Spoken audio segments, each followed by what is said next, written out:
Hello, welcome to our deep dive on demand session today, focusing on our pillar in digital within our EuropeActive manifesto. The session today will focus on understanding the value and impact of the European DataHub, one of the most critical projects that we will be facing and developing within the industry for 2021 and beyond.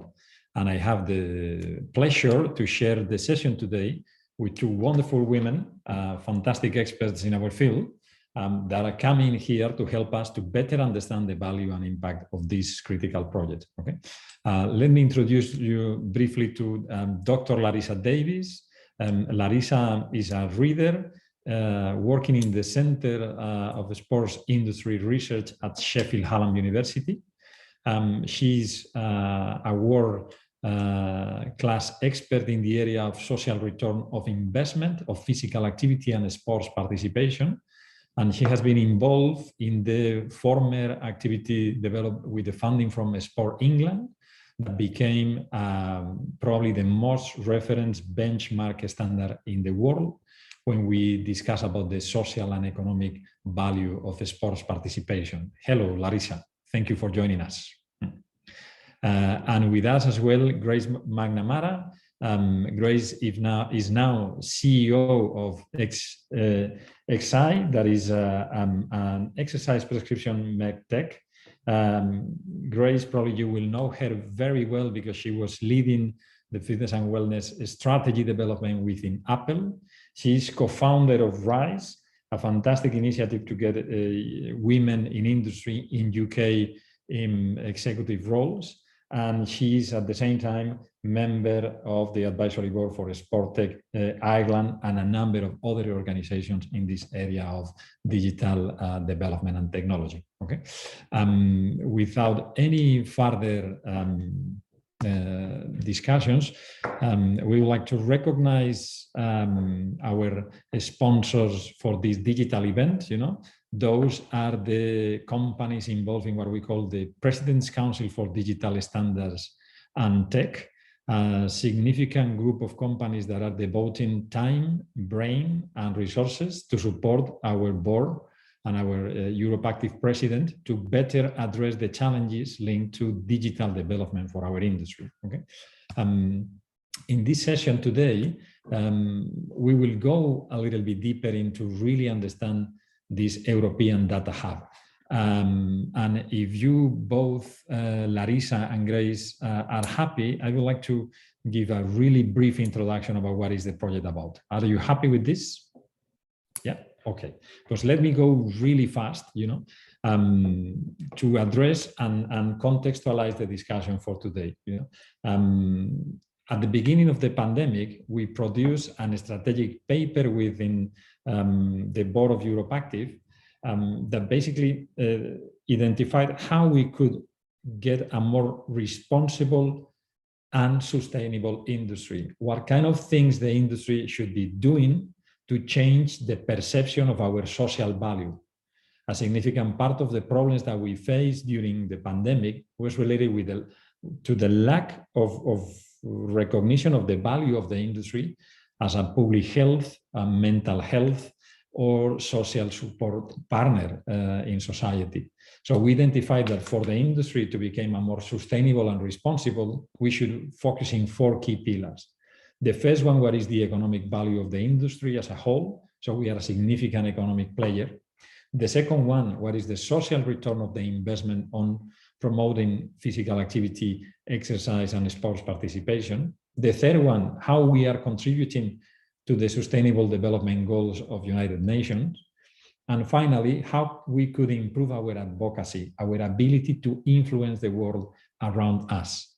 As a result of these 4 pillars, we built a strategy putting ThinkActive, the new EuropeActive Research Center, at the center of an ecosystem that will be delivering outcomes and value for the 7 key stakeholders within the ecosystem: the multi-site operators and leisure community centers, the small boutique studios and specialized centers, the suppliers, the equipment, the IT, the digital players, the training providers working in vocational education and higher education, the massive amount of more than 500,000 of exercise professionals working with members across Europe today, our media partners, and how we could effectively support, inform, and influence policy by working close with policymakers. And of course, at the same time, supporting the engagement of all the stakeholders with the public. And with this in mind, we built, in partnership with 4Global, what we call the European DataHub. The European DataHub is a project fully funded and supported by the President's Council for Suppliers, Digital and Tech, which is fantastic, and is working mainly in 3 areas, as we briefly discussed ahead of the meeting. The first one about the market size and value of our industry. Okay, the idea is that if we are collecting data about operations, activity, frequency of attendance, and the economic value that we are generating, we can effectively influence our impact and scale our impact. In this particular area about the economic value, it's important that we address this element of market size, but at the same time, that remember that the penetration of the industry is around 11 to 12% across Europe. So we have a significant and fantastic room to improve. But the idea as well is to recognize how we are contributing to GDP, how we are contributing to employment, especially youth employment, women employment, the development of our workforce, etc. Okay? And this is a significant area of information that at the same time will provide solid financial data to make business-driven decisions as mergers, acquisitions, all the kind of things. Okay? The second critical case is linking participation with health. This is probably the most sensitive area if we want to interact effectively with policymakers, because it's addressing not just influencing and scaling, but as well providing value. Okay? And in this particular case, it's especially important for us to identify the frequency of attendance to our fitness clubs, how the members attending fitness clubs, leisure centers across Europe are meeting or exceeding or achieving WHO physical activity guidelines and a number of other KPIs. What is interesting here is that we then can transfer this into a modeling that will provide, considering national disability rates cost, what is the effective contribution on promoting active living, okay? Especially in this area of healthcare costs, but not just in this one. There is a significant number of additional KPIs that we can report and address, and is something that we will discuss briefly later. Okay, and the third one is about the recovery and performance, the ability of building a model that will be able to monitor what is already happening in the industry on a daily basis. And if we are facing another significant challenge as this pandemic again, in a different way or form, we will be able to at the same time report, in this particular case, in our recovery and our performance as an industry. We will be producing specific reports about our impact, value, market size, economic value, but as well our ability to build a standard of operation in the industry that is going to be transformative and excellent, and this is an area that will help a lot facility operators, will help a lot equipment and digital providers, and it will help a lot to national associations.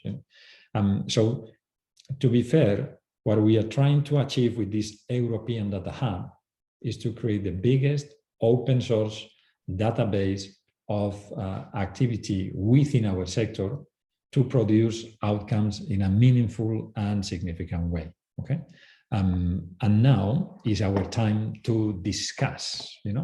My first question for you too is how this resonates in your minds as a starting point. Larissa, what do you think about the value and impact of this European DataHub? Thanks, Alfonso.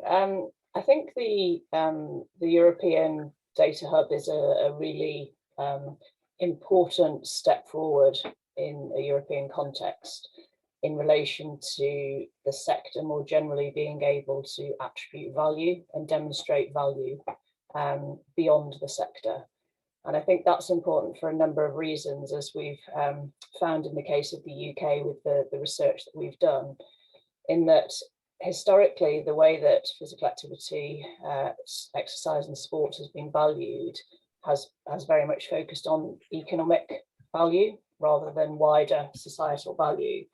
And what we found through our research in the UK is that, and research that's created the UK DataHub, is that actually value extends far beyond GDP, employment, to wider impacts in society that historically haven't been valued in a monetary sense.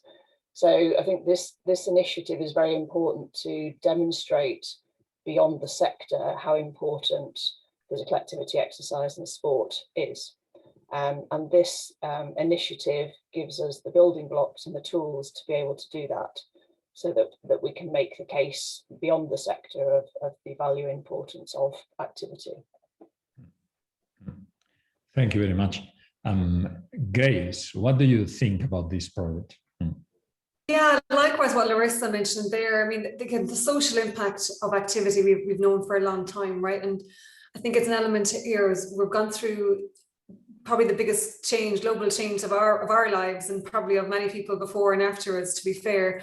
You know, and I think what's interesting is the one metric that's been quite significant is that ICU beds, right? Whole countries come to standstill because of capacity in one area. And we know that people who are active generally have a much lower, obviously, risk factors and, you know, don't end up taking up as many of those beds. So like the knock-on effect is absolutely significant. And, you know, exactly what Larissa said, it's so important to really have the data and start proving all of those, and I said there's economic and social, but the economics of what's the cost savings to the government, to the private and public, and so on. And it's absolutely significant. It's hugely significant. And of course, I know we're going to be studying COVID and long COVID for many years to come, but you know, I have no doubt that it's going to become clearer and clearer and clearer that people that are active and sustain activity, you know, just didn't have the same impacts on society, on ICU beds, and ultimately on the long-term knock-on effects on the health system in general.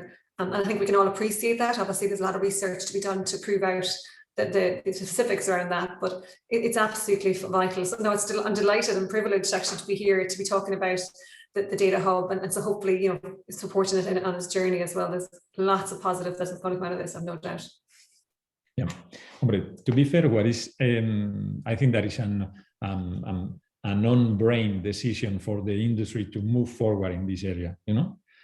But from your experience and your expertise, which are the critical elements that we have to align to be able to produce this, effective narrative about the social and economic value of our industry that we have not been able to do before, you know? In a European context. In this European context, of course, because it's a challenge, you know, because we are in an overall global world, but everything that is linked to health, education, transportation policy, finance policy is extremely determined by national governments and national policy, or sometimes within our pan-European context, to European Commission policy that is later transferred to national policy. So it's a challenge, you know, at pan-European level as well, you know. Yeah, I absolutely agree. And I think Grace touched upon a key point in her previous response to your question in the importance of having data, because I think, as Grace said, for a long time there's been an appreciation within the sector and beyond the sector of the value that activity, physical activity, exercise, sport creates for society. The difficulty has been the evidence and the data to then demonstrate that. And I think what we've done over the last probably 5 to 10 years is be able to take that evidence and match it with data to be able to then put numbers on that value. And being able to put the numbers and the monetary value on that then allows us to communicate that message more widely.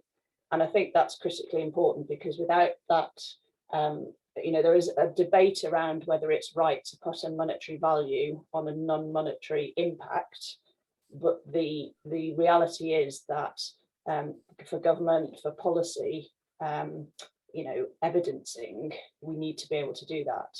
So the significance of this project is huge if we look at it in that context, because it gives us the tools to make the case for further investment and so on.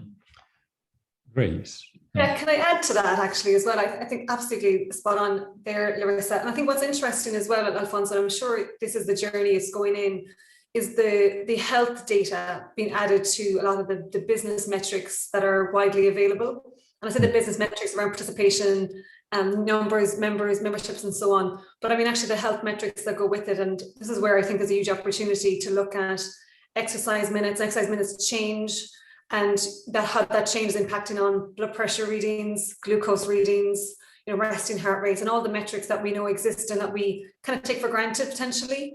But likewise, building that data in, because I suppose if you look at outside the industry, and I say this as somebody who sits kind of between two stools, does the health industry care about the business metrics of the fitness industry? Very little, to be totally frank about it. What they care about is it actually improving people's health, which is the knock-on effect of, again, the economics and social impact there.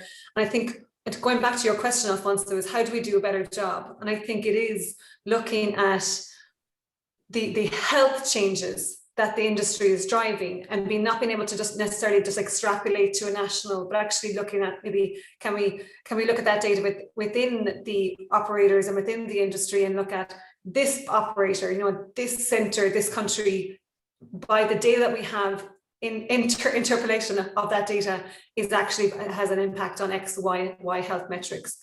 And I think that needs to be done as well with third party, the likes of Sheffield Hallam University is a great example, so that it is completely done external to the industry for it to be perceived with being completely credible, peer reviewed, and above all of the, I suppose, the industry norms. And I say that partly because we can all appreciate when you look at research and it's sponsored by somebody who gets value from that data, the research being skewed in a certain way. Look, outside the industry, people are like, well, is it really? Is it the fitness activity in general, or is it the fitness industry?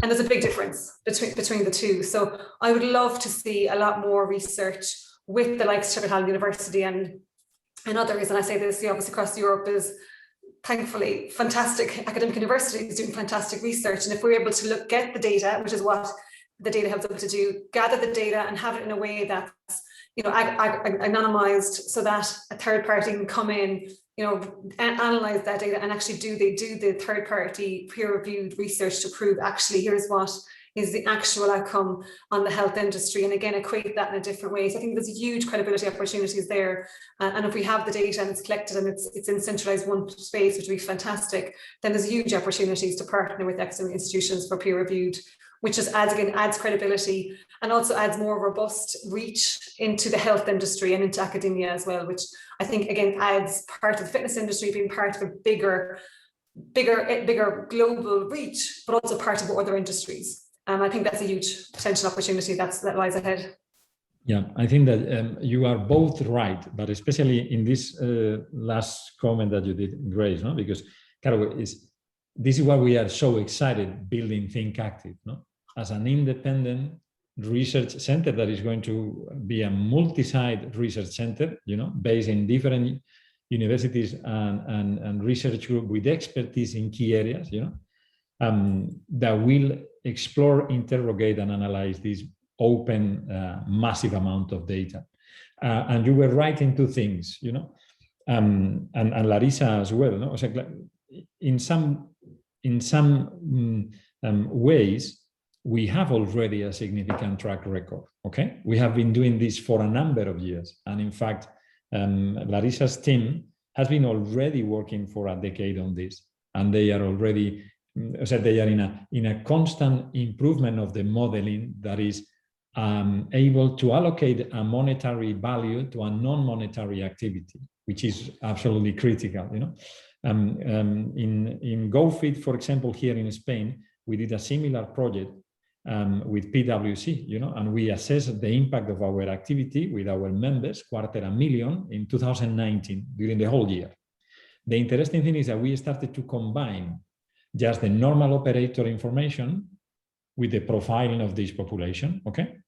And we were able to effectively improve the quality of the data analysis and the allocation of this economic value. We have a beautiful paper already with the support from Larissa as well under completion, okay, of this data. And it's really exciting. Why? Because you start to realize that if you connect this activity industry-based data with what is the individual doing as a result of becoming an active exerciser, you know, and at the same time you are connecting this with critical health biomarkers at blood pressure or glucose or whatever that is already there because the technology is already there, we can automatically amplify or you know, build exponentially the value of this. But which are the hot topics or hot points that we have to consider for this to happen? You know, because the problem that we are facing is that there is a traditional disconnection between most of the critical stakeholders in the broad area of the industry. So you have the eager, super disruptive, innovative big companies that are willing to go on this path, you know, GoFit is one of them, for example, you know, or the Gene Group, SATS already is doing fantastic developments in this area with independent research done by independent universities, fantastic. But for us, the value of this is go at a scale. So any single operator in any single type of facility across Europe is willing to upload the data. And we have the capabilities to report back to them meaningful data that is going to recognize and reinforce the value of the overall industry, okay? So what do you think that are the tension or hot or critical points that we should be addressing? I think one of the challenges with this area, Alfonso, is helping operators and facility managers and so on to appreciate the value of this exercise to them. So yeah. What is there in return for operators to upload their data to get value? What does it mean to them? And I think certainly within the UK, where the UK DataHub has been developed and operators are now uploading fitness participation data to the DataHub, I think operators have begun to see the value in terms of, again, going back to my previous point, articulating the contribution they are making. And I think that's good not only for the profile of the operator more generally in terms of social corporate responsibility, but also, you know, it enables those facility operators to then make the case for further investment, for example. So it's a two-way process. It's beneficial to the operator. It's beneficial more widely to the sector. But I think that there is probably a barrier to be overcome because operators probably feel perhaps sensitive towards the confidentiality of their data. You know, will it affect performance? Will it reveal things to competitors perhaps that makes them feel more vulnerable in terms of giving up data? And I think, you know, overcoming those misconceptions and helping facility operators appreciate the wider value to them of this type of project is quite important. Yeah. Grace, what do you think on the hot critical issues to address, you know? Yeah, for sure. So we're working with one operator, for example, in the UK, who's trying to prove that their GP referral scheme is effective in order for local authority and for the government funding. And I think they appreciate they're a big operator that have done it for many years, and typically it becomes the cost as opposed to a revenue generating program, which is where it initially started, obviously from a business perspective.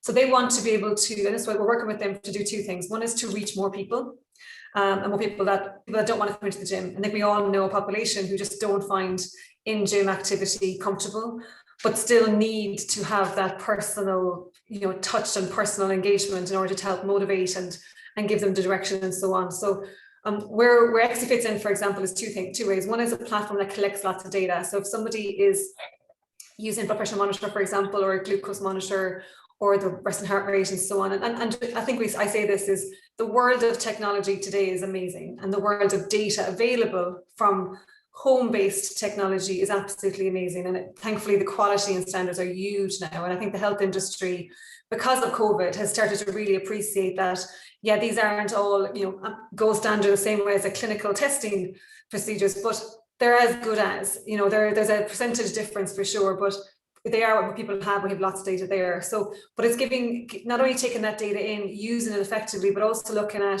where Exi fits in, for example, is the prescription. So it looks at prescription for frequency, intensity, and time for all conditions, but also multimorbidity conditions. Because what happens often is someone walks in the door with obesity, with diabetes, with cardiovascular disease, or depression, for example, and it's like, how do you treat somebody based upon all of the evidence that exists? Because nobody in any industry, I think, can be an expert in all of the different areas of a lot of health conditions. Cardiovascular cardiologists we work with, they're not oncologists at the same time, and all of the specialities go with it. So, like if we look at COVID being a good example, long COVID, it's going to be around for a long time. How many respiratory experts do we know are also experts in exercise? There's very, very few, if any, and it's trying to marry all that science together. And digital is really the kind of the one that can help fill the gap to augment the professional on the ground with dealing with that person on a face-to-face basis. But to do that, you need to have ability to reach people at home where they're at and get them really comfortable with what do you need to do today? What do you need to be doing for this week? And how do we build you up?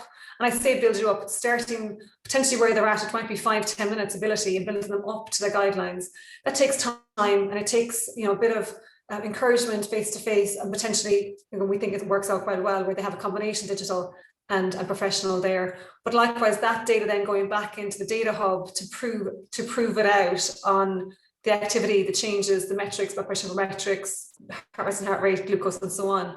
Again, extrapolating that up then to what they want to send back to reporting to the local authority and the government is, here's our population that's been referred to us for exercise. We've engaged X amount of people and we've made Y health changes, which potentially then can be, economic value can be attached to that, which will hopefully again prove that they're able to justify more spend on GP referral and potentially more access to funding, but also those more members become more engaged in activity, regardless when they come in the doors of bricks and mortar.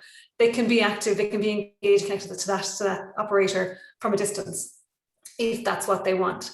So it kind of just helps meet people where they're at, support them where they're at, and support them on a continuous basis. And potentially more people being supported with less resources, or at least the equal amount of resources. So it could be a win-win-win all around. And that's part of where we're working with as well. But likewise, this is where I think the manifesto of EuropeActive, for example, has health in there, but there's very few health metrics right now being actually captured by operators. And I think there's a huge opportunity to do that and prove out the social impact of that and the economic impact as well of that. Yeah, really interesting this area of measuring and analyzing outcomes that are reliable and meaningful, both for the individual, the healthcare community that we are desperate sometimes to really recognize as an effective partner of the public health agenda, but later we are enabled to report metrics in a language that they will understand, So I think that is critical as well. But I think that there is another significant and highly relevant aspect as well.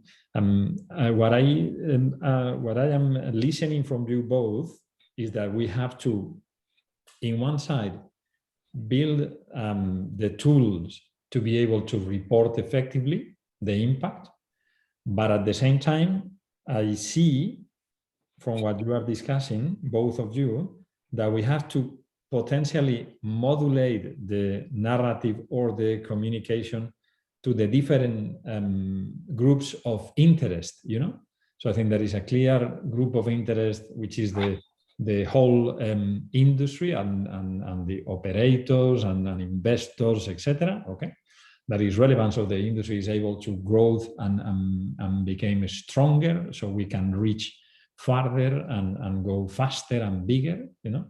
On the other side, we have this, policymakers, government interaction, that is extremely important for small operators as well, to be able to, as Larissa highlighted, to be able to report on the value and contribution that they are doing in the local community, which is critical. But I think that there is another layer on this, that is the public, how we are connecting with this 80% of Europeans that are not willing to engage in an active behavior using the existing resources of the industry. One question could be, that if the industry is able to provide solutions attractive for 80% of the population, because up to date, probably we are delivering interesting things for just 1 in 3 Europeans, 30% in the best case scenario. But what is happening, how we could connect with those that are totally disconnected? This health data is a fantastic opportunity. But for this to happen, we have to bring the loop a little bit bigger or expanded. So it's not just to convince the healthcare professional that is involved on monitoring these health biomarkers that exercise will have a role to play, and they should be able to monitor this. That is going to be fantastic. On the other side is for the person to understand the value of this. And one of the critical things, that is because this is really connected with the sustainable development agenda, is that research is showing that those individuals that are active on a regular basis are very generous regarding the use of limited social resources, starting with the healthcare ones, but are individuals. So there is a level of sustainable, let's say, literacy that is built on the back of physical activity literacy, which means that when the individual move from inactivity into activity, they start to incorporate behaviors and understand different elements changing his or her life, that are making this individual a social asset. Okay, so it's going to, of course, use less the healthcare resources that are limited, and I will bring a level of impact on society. Those are things that we are, for example, working here in GoFit in Spain, where we have a narrative supporting those active members of our clubs to become transformative players in society. So are people that we are really concerned about the use of energy coming from fossil sources, are reconsidering the use of cars for a small travel and distance, and I think that this European DataHub, we should be doing, the main, let's say, highway 3 paths that we discussed at the beginning. But I think that we have to open a new one for the modeling of the healthcare individual data collected impact, in those, especially with chronic conditions. And there are other elements of technology dependency there. But at the same time, has to be able to articulate the message in a positive way. So the public, the citizens, the person, the individual, will be able to understand the value of this active behavior, and I think that we have to, in some ways, build an helicopter view that is able to go deeper and close to individuals or communities or stakeholders. Claro, everything is dependent on the fact that we are able to collect massive amount of data, what you will be telling to the operators to open the data sources for the European DataHub to be able to collect this data? Grace, you first now. Well, I'll pull you back a second from where I was, when I was working on the Apple side. One of the projects we were working on was having the ability to look at the experience and the data, the health data been available, because I think there's a lot of the platforms that I was working with some, but a lot of platforms on the fitness industry side that don't look at or collect or have the ability to collect and support health data, bar the fact outside of a park queue.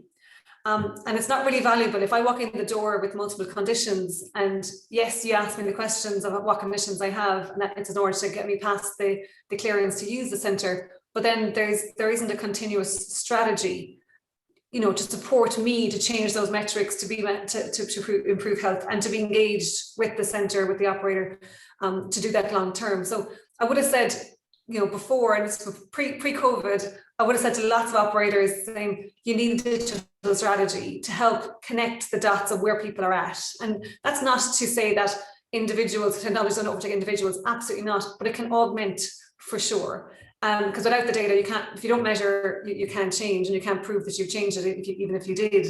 So I would say not only now do operators in the industry need a digital strategy, but they need a digital for health strategy, which includes having the ability to look at the data on health. And I say health activity as well, even just change of activity. Who is exercising more for longer at a higher intensity? If you can't gather that question, how are you going to answer that data? How are you going to answer the question? So I think there's a lot to be done there, to be honest with you. I think the operators and the systems on the back of the operators are probably limited in what they have or what they're able to collect or willing to collect. And I think there needs to be a huge shift. And I'm assuming COVID has made a significant shift in the right direction. But in order to give you that data, they got to collect it in the first place. And to collect it, you got to have a system to collect it. Because every single person in the gym today has some wearable, right? Some wearable, but whether it's on your wrist or it's on your shoulder or it's around your chest or in your phone, every single person in the gym today has that wearable and has data. And if you're not getting it, you're missing a trick. And without the operators being able to collect it, then they can't share it with DataHub. So the DataHub's going to end up missing out on that data because it's not going for that end user in the first place. And I think that going back to the experience, we have that 80% who don't engage in the fitness industry, and it does come back to experience. There's still a lot of work to be done when somebody comes in that door of a gym and feels welcome and feels like this is for me, and I can see people like me around the gym, because it's definitely some are targeted, which is fair enough for the fit getting fitter. But if your gym isn't targeting the fit getting fitter and you're still not seeing people who are the fit getting fitter in there, then something's wrong with the experience. And I would say take a step back, look at the strategy to engage, attract, support, monitor people who are your 80% who are not the fit getting fitter, who don't meet the guidelines on a regular basis or go through the waves where they're great for 4 to 6 weeks and then something happens and they're gone for 6 weeks and they're back again. So I think again it's strategic. It's sit back, look at it, and if it's not happening, you got to build a structure that supports it to happen. But I think the DataHub is going to be fantastic. But as to your point, if you don't get the data, if it's not collected with consent, obviously, from that end user, the knock-on effect is it can't be collected and shared and aggregated, and the social impact is going to be less obvious than the reality. Yeah, no, you are absolutely right. Absolutely right.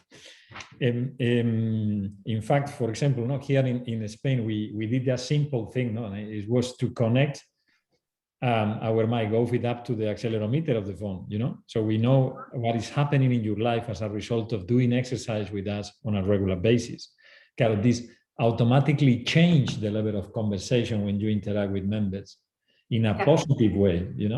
And I think that there is a fantastic area for the industry to really step up and progress, but we should be doing this faster, to be honest, because technology is there, and you are right that operators has a responsibility for this to happen, should be a standard of service and should be included in our provision as an industry, that we are monitoring every single health outcome that is available in any single technology device that is today affordable for anyone.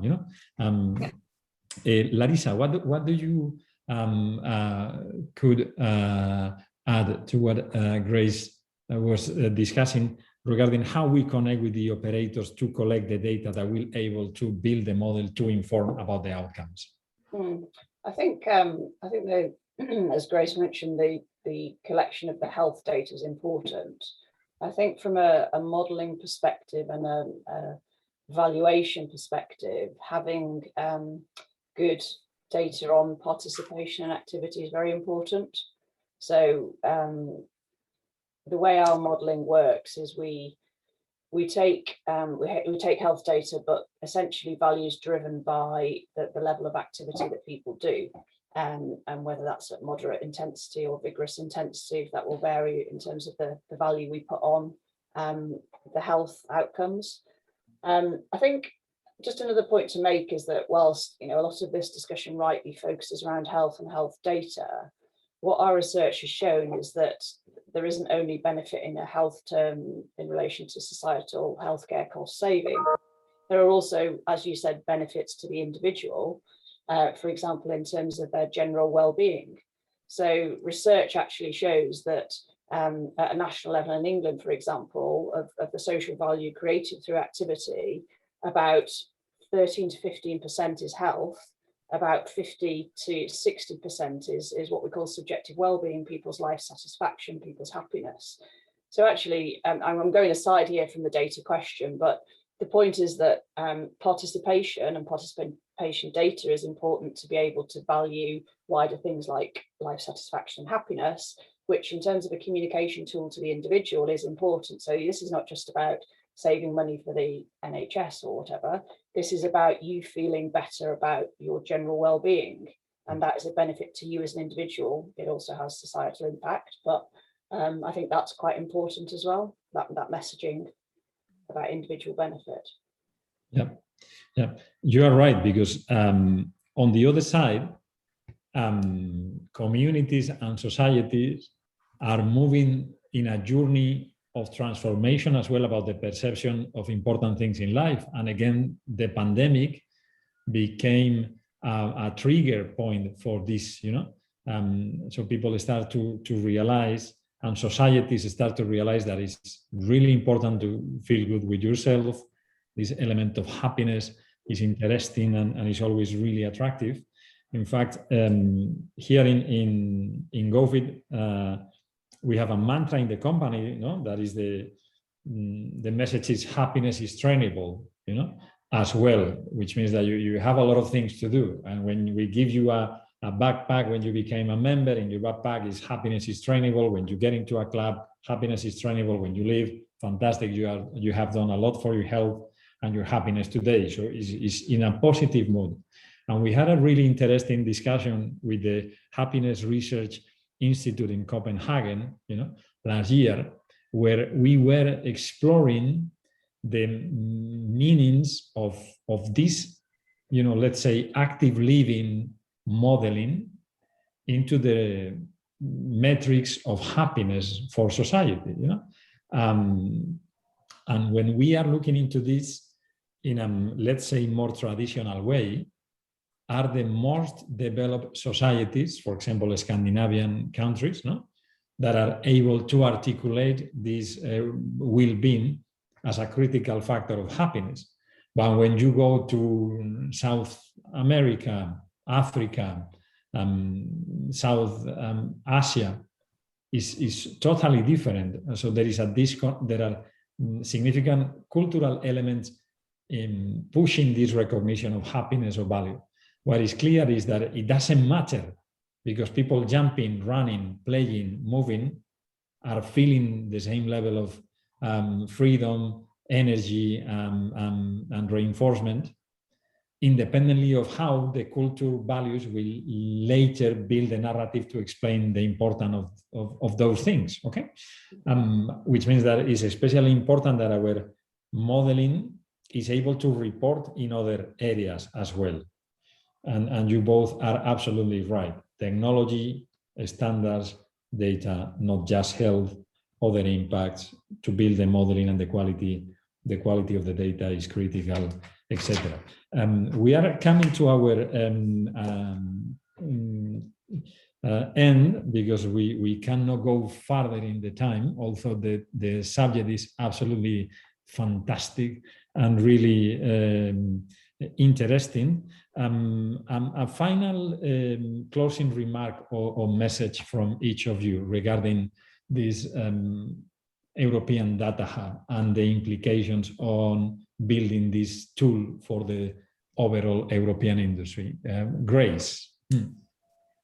Yeah, I suppose it's looking at the opportunity that lies ahead is absolutely huge. And if you're, I think as an operator, if you're not already engaged, there's only a win-win-win to get engaged. And I say that's a two-way, definitely a two-way street for data, but the opportunity is huge. And I think where we are today and where we're going to be in 5 years' time, if we're back here in the same forum, looking at the research and looking at what we're doing and what's the next 5 years are, there'll be vast differences. And I say that we'll have proven an awful lot. And I think showing the industry and growing the industry and showing I suppose proving the individual, totally what Larissa mentioned here, the individuals and the subjective as well as the objective are crucial.